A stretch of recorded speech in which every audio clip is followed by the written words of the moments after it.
Bevor ich nach Deutschland gekommen bin, habe ich nie von Alexei gehört.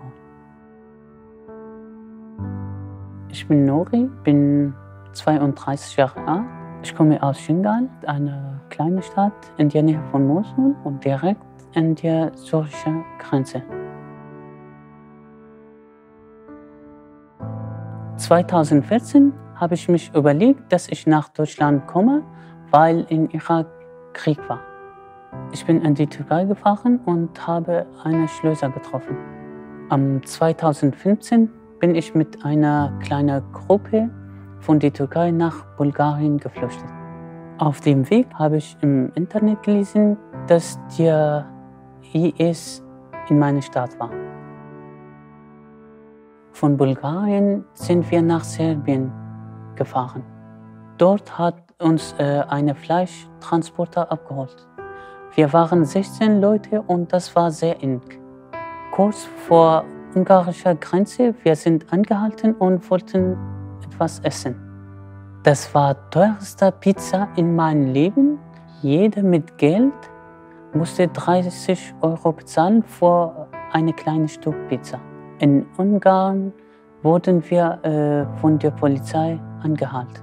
Ich saß 4 Tage lang im Gefängnis. Dann wurden wir freigelassen und sollten in ein Camp in Budapest gehen.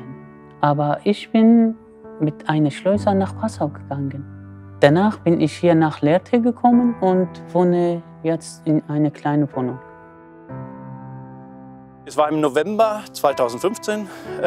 Da war ja das ganze Thema Flüchtlinge sowieso in Deutschland ein bisschen hochgekocht. Und mir hat das gestunken, sage ich das auch ganz offen, was hier in Deutschland diskutiert wird über diese Themen. Und wir wollten hier auch ein Zeichen setzen.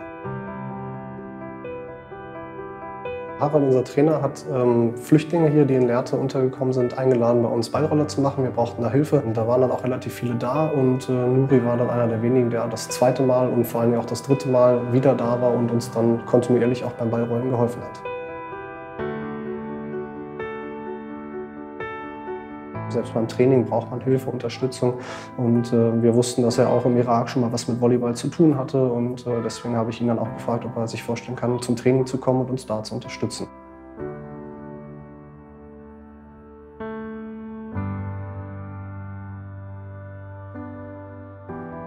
Dann sagt er irgendwann dann so machen beim Training: Harald, ich will morgen eine Geschichte erzählen. Darf ich eine Geschichte erzählen? Sage ich: Natürlich, ja, um was geht's?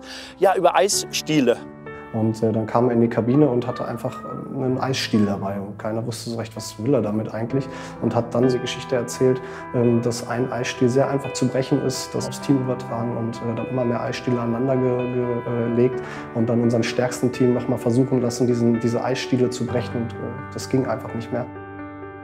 Und hat dann das symbolisch halt für das Team übertragen und gesagt, wenn ihr alle zusammensteht, dann kann uns nichts passieren, dann kann uns keiner brechen.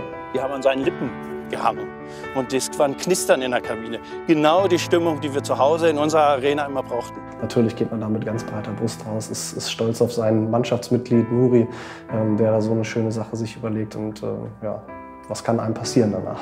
Er ist nicht mehr nur Helfer, Unterstützer, sondern Mitglied des Teams, Freund, sehr guter Freund geworden. Und ich denke, das war ein sehr wichtiger Schritt auch für ihn hier, die Aufnahme im Team, im Dorf.